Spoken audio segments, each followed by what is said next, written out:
I'm live.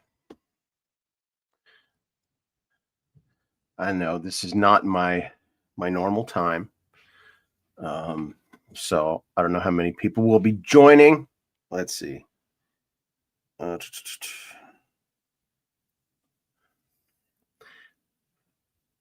I'm texting you guys in the Discord. Oh, there's somebody. Somebody's jumped in. I'm live now.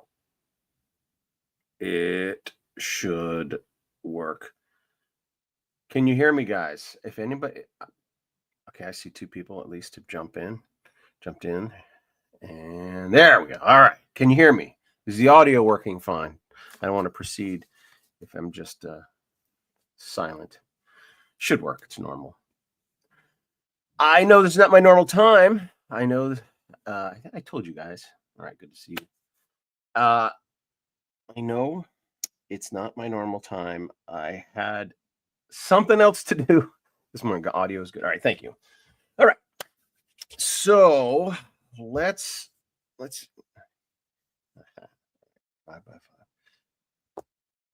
Where do I begin? I want to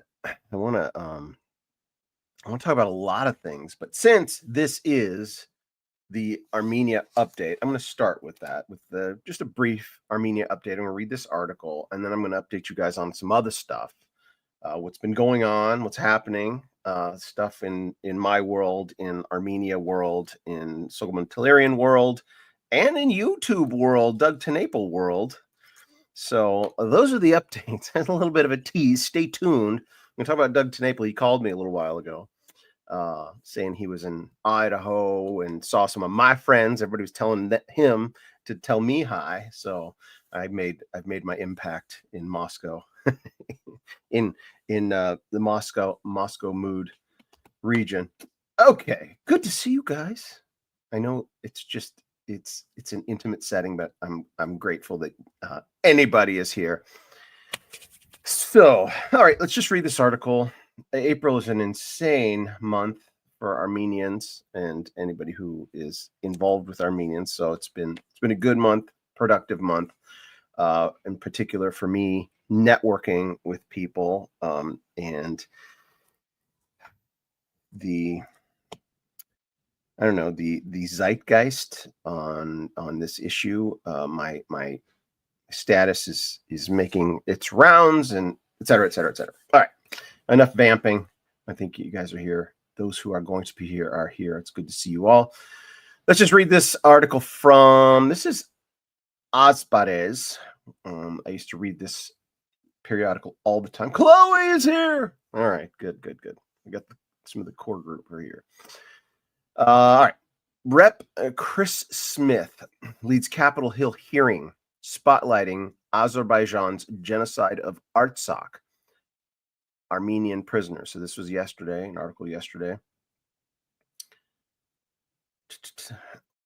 ANCA, that's the Armenian National Committee of America. After a while, you start figuring out what all these acronyms. There's all kinds of organizations: the AGBU, AMAA, ANCA. I can't even remember half of them, but the Armenian National Committee of America welcomes Tom Lantos' Human Rights Commission focus on Artsakh's right of return. Huge, like the right of return. Some Armenians, in my experience, are so despondent and pessimistic and distraught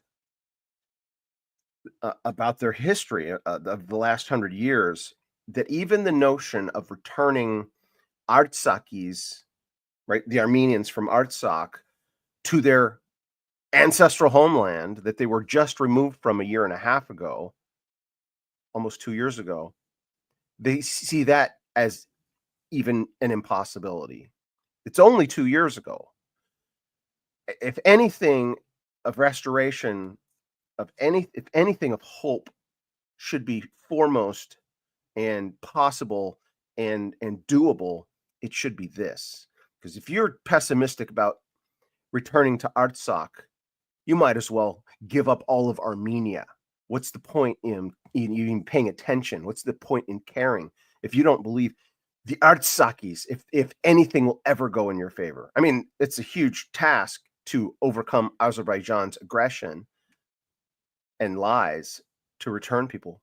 That's the least of it. That's just the beginning. You have to believe at least in this. And I'm grateful that this is on the radar, right? This is on people's radar. It's on my radar. It's going to be on more people's radar as time progresses. So let me read. Washington, reversing Azerbaijan's genocide of Artsakh. Reversing, right? A genocide is reversible. If you understand fully what genocide is, all the 5 points of the genocide from the Genocide Convention. Reversing Azerbaijan's genocide of Artsakh and securing the release of Armenian hostages illegally held in Baku were the focus of attention at today's congressional hearing of the Tom Lantos Human Rights Commission, chaired by Rep. Chris Smith, Republican of New Jersey. What a pleasant surprise. I keep seeing just Democrats involved. I'm glad Republicans are on this as well. The hearing, titled Human Rights in Azerbaijan Since the COP29 UN Climate Change Conference, brought renewed urgency to U.S. congressional actions aimed at returning Armenians to Artsakh, holding Azerbaijan accountable, releasing Armenian hostages, and ending U.S. complicity in the Aliyev regime's crimes. Any money, any foreign aid going to Azerbaijan is going to a terrorist nation. I do not mince words. We sponsor terrorism if we're sending money to Azerbaijan for anything. Azerbaijan is an oil-rich nation. There's no reason we should be sending any money there. Sorry. The commentary is just going to flow. The Tom Lantos Human Rights Commission hearing offered an unflinching look at Azerbaijan's genocide of Artsakh's indigenous Armenians and its ongoing abuse of Armenian hostages. Chairman Chris Smith and each of the witnesses gave voice to the truth, to justice, and the moral imperative for U.S. action. Moral imperative. If we are a righteous nation, if we deign to be moral, this is an imperative, stated ANCA Executive Director Aram Hamparian.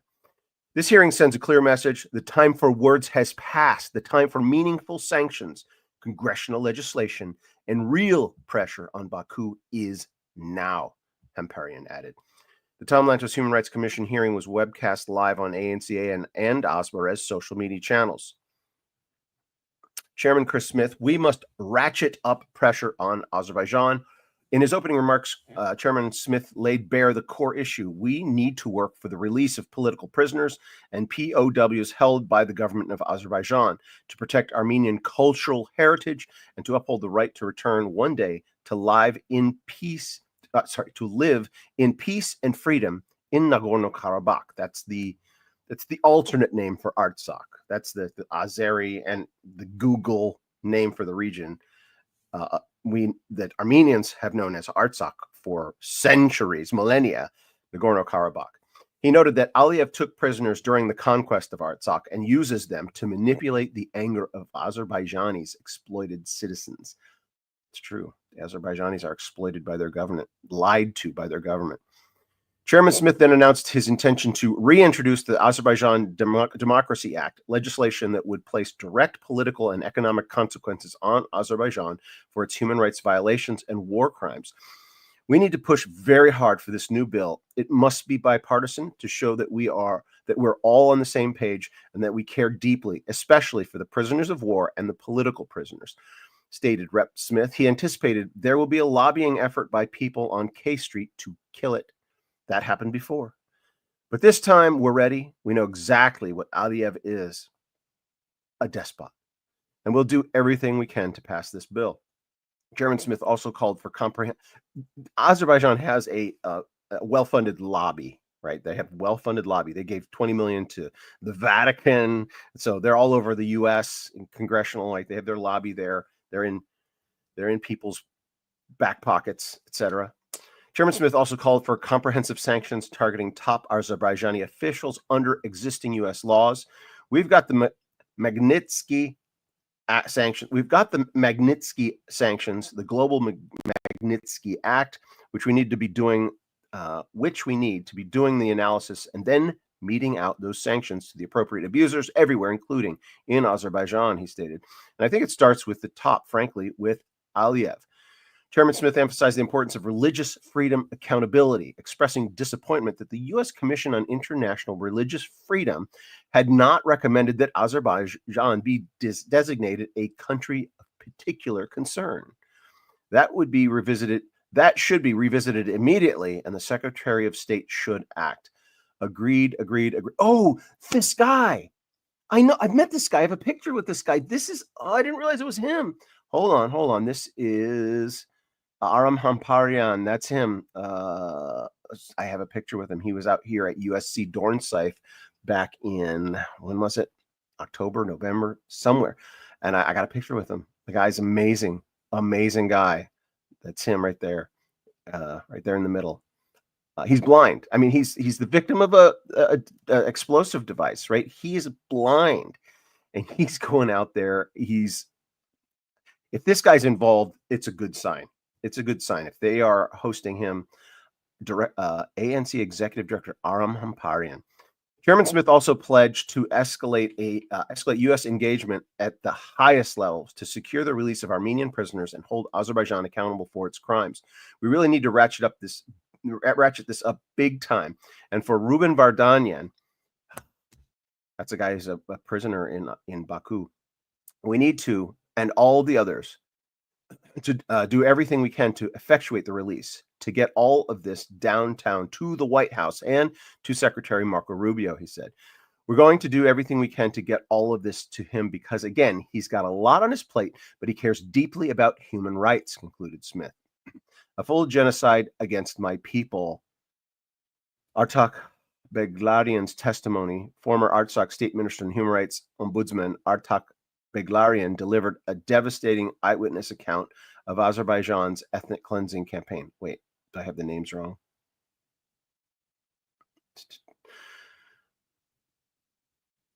Artsakh. Sorry, I'm getting the people mixed up. It's the guy on the right is Aram Hamparian, the guy in the middle, right? Yeah. That's Beglarian. Sorry, people, getting all mixed up with the names. Beglarian. He's the rock star, the blind guy. Where was I? Within 3 years, Azerbaijan successfully perpetrated a full genocide against my people through blockade, military assaults, the unlawful abduction of our leaders, destruction of cultural heritage, and relentless anti-Armenian hatred. In September 2023, I and 120,000 others were forcibly displaced, every Armenian ethnically cleansed from Artsakh, Beglarian said in his testimony. Beglarian is the rock star. That's the guy. Beglarian detailed how Azerbaijan's genocidal actions are rooted in a systemic policy of hatred. It's absolutely true. I've seen the propaganda. Azerbaijanis are the most racist. I don't know about the most, but they are utterly racist against Armenians. It's incredible. They mock them. They act like they're subhuman. It's incredible. They have a whole museum that mocks Armenians. There is an anti-Armenian hatred policy and system in Azerbaijan. Actually, this is the number one foundation of both anti-Armenian mass atrocities, but also for the internal domestic human rights violations and repressions, Beglarian explained. It is the number one pillar of Aliyev's dictatorial regime. He keeps power based on his anti-Armenian hatred and distracts the Azerbaijani people to the external enemy, Armenians. So that's the fact. Aliyev maintains his popularity by demonizing an ethnic minority. That's the fact. That's what's happening right now. It's insane. He warned that Azerbaijan used the COP29 conference to obscure its atrocities while preparing for new aggression. Aliyev is emboldened also as a result of COP29 greenwashing all kinds of mass atrocities. Beglarian said hosting the COP29 conference allowed Aliyev to present himself internationally as a respectable leader concerned about global issues, even while committing genocide, destroying cultural heritage, and blocking humanitarian aid. For those of you not informed, the COP29 conference, it was the global climate change one of those international conferences that they hosted in Baku, the capital of Azerbaijan. Beglarian further warned that now Aliyev is threatening the sovereign territory of Armenia itself. After achieving full ethnic cleansing of Artsakh, the Azerbaijani regime is openly making territorial claims against southern Armenia, escalating military threats, and preparing for new rounds of violence. Beglarian called on Congress to back a 7-point plan, including formal recognition of the Artsakh genocide, targeted sanctions, travel bans, asset freezes on Azerbaijani officials, support for international investigations of mass atrocities, suspension of all U.S. military aid to Azerbaijan, human rights benchmarks for any U.S. assistance, deployment of international monitors to assess return conditions and protect cultural heritage, high-level diplomatic pressure to enforce International Court of Justice rulings and guarantee the right of return under robust international protection.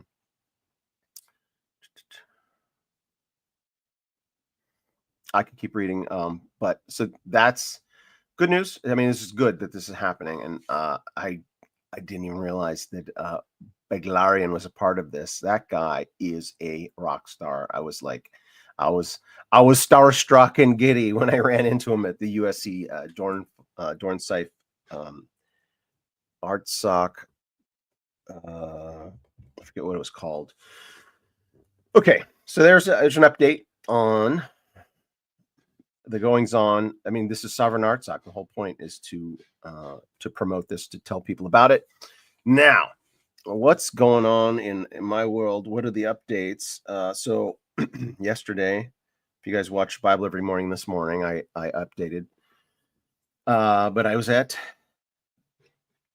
Pilibos is the name of the Armenian school that I spoke at yesterday. I was the keynote speaker for their annual High Tide conference. The conference is they bring in Armenian professionals in various industries, and they give the students their choice.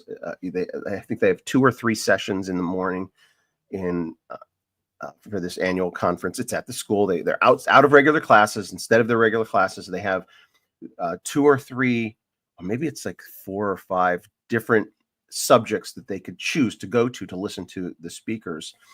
But it all started with a joint session, the keynote address coming from the curate of the Sogelman Tellurian Estate, Michael Gavlak. That's me. Thank you very much. It was just an honor, and it was incredible. I loved it, and I got a bunch of contacts from that event, including a principal of an elementary school in Glendale, who told me yesterday, she says, "Oh, we're having our annual Armenian commemoration celebration at the elementary school tomorrow morning.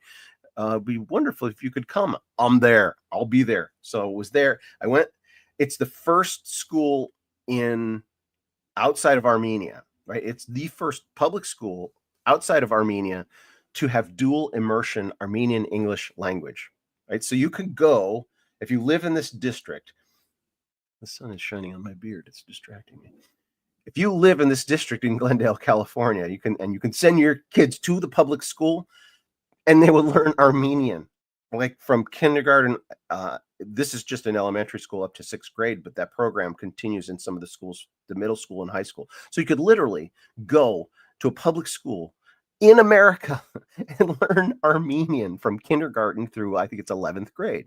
Incredible. So again, it was home. It was home for me to be there. And I was just an invited guest. They had their assembly where, they give out the awards. Like they had a math, a regional math, what's it called?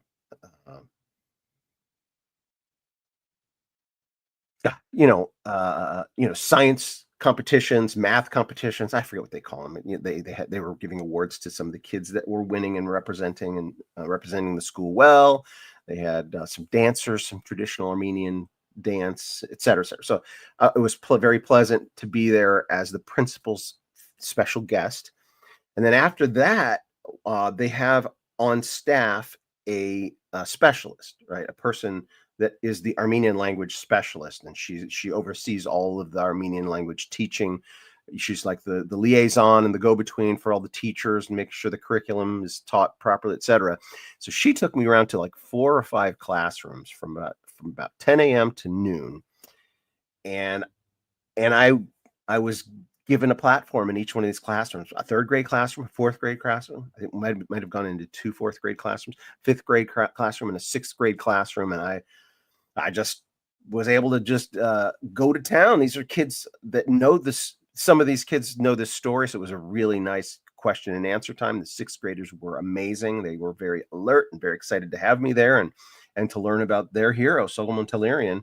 And so I just had a wonderful morning this morning. So that was that. Okay, so I did tease earlier about some YouTube news. So Doug Naples was in Moscow, Idaho, in the Doug Wilson part of the country. He had an art exhibit there, and he, was hanging out with some of my friends over there. We have some mutual friends, so it was he called me, and he called me with some really good news. And it's good news that bodes well for the future of this platform, of YouTube. All of Doug's deleted channels have been restored. All of them.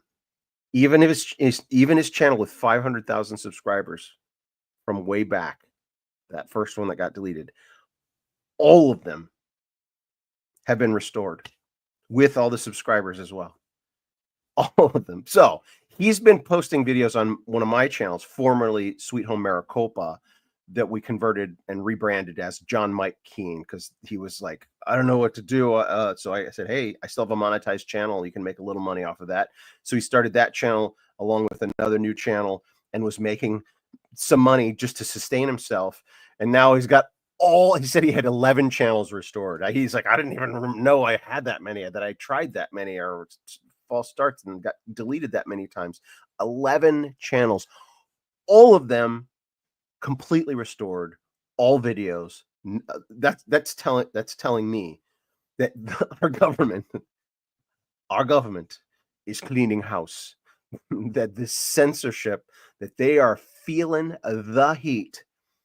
So, with that said, I'm considering the distinct possibility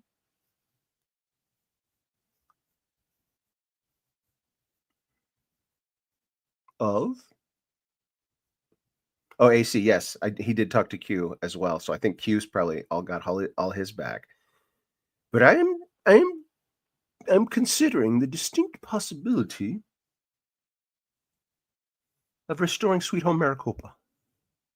Sweet Home Maricopa can come back, I think. I think that might be something worth doing.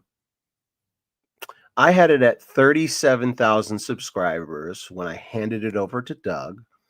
Now it's up to 73,000 subscribers. I wonder if Maricopa Michael, Sweet Home America comes with. Very, very interesting. So this news I just found out within the past hour. Right, Doug called me. We chatted. It's amazing. It's amazing good news. Got things percolating and having that channel. Oh, yes. Interesting times, Lucas. Absolutely interesting times. Interesting times. So, and Doug even said, hey, we might move he didn't say it this way, the Friday morning fiasco that we do. He says, we might do that on one of his big channels. Since he's like, I might take this one channel and do it just as my live stream channel, and then take the old channel and make that my main channel that I post on. And then we can do our thing on one of these channels. I'm like, let's do it. Let's do it, baby. It is definitely exciting and interesting times. So, let me share something else with you guys. I'm not going to name any names here, but this is just for you guys that are hanging out here. This is a little bit inside scoop on some things that have just happened. So, One of the new friends that I have, I'm not gonna say any more than that. And one of the a new friend that I have gave me a little money. Just it's money for so I have a fiscal sponsor, right? And it's a tax deductible grant or gift that he gave, except he sent it to the wrong place. He got the name of these two institutions. They both do the same thing, but he sent it to the wrong place. And I kept checking with my fiscal sponsor. I'm like, "Did you get this check yet? Did you get this check yet?" And they're like, "Nope, nope, haven't seen anything. Nope, haven't seen anything." Then he goes back and checks his documents and finds, "Oh, I sent it to this place." So, looking into that, it's like, "Oh, well, they need to reimburse you, or we got to figure that out. They need to reimburse you." And my one of my assistants, one of the people helping me, sent me a number here. Call this number. Try this number. Find out. See if you can get through to them and tell them they need to reimburse that guy so he can send it to the right place. So I make this phone call and someone answers. I'm like, "Hi, my name is Michael, and I'm working on the supplementarian project and this and this and that. Somebody gave some money and went to the wrong place. Can you please reimburse him?" And the person on the other end sounded a little panicked and was like, "Well, oh, no, this is an answering service for them. What's your number?" So I left my number. I thought that was a bit odd, right? It sounded a bit odd when she said that. Well, come to find out that this other organization that the money went to, the treasurer, somebody in charge over there, is working on is one of the competitors, right? Somebody that's doing a Sogomontalirian project that is not sanctioned by the family. In fact, it directly opposes the wishes of the Sogomontalirian estate and the family. So I think the person I talked to on the phone is that person. Like, I think she was shocked to hear my voice and hear this. I didn't know anything, but when I found out that she's the treasurer at this, I'm like, "Oh, well, that was absolutely her." It's all been worked out. The money's been returned, and he sent the check to the right place. But you might call that spiritual warfare, and at the moment, that's what it felt like, and maybe it was. Maybe that. I mean, how does that happen, right? This guy wants to genuinely give me some money because I need money to pay lawyers before I can get money from anybody else. Lawyers have to sign off on contracts, right? That's what this money was for. And I'm trying to spend it to give to, the things that we need to do, but I don't have access to it yet. And it's frustrating. It's like, Lord, of course this is going to happen. But then when these details come out, it's perfect, right? It's like I'm in their face. This opposing project can't escape me, even in this sense, even in this regard. It's just like I couldn't have scripted something more perfect to just anyway. You guys know what I'm saying. So that's something that just happened like yesterday and today, all of this drama. So this adventure that I'm on continues. It's very exciting. I'm enjoying it very much, and you guys are here to just just kind of watch this roller coaster ride and cheer me on. So I'm grateful for you.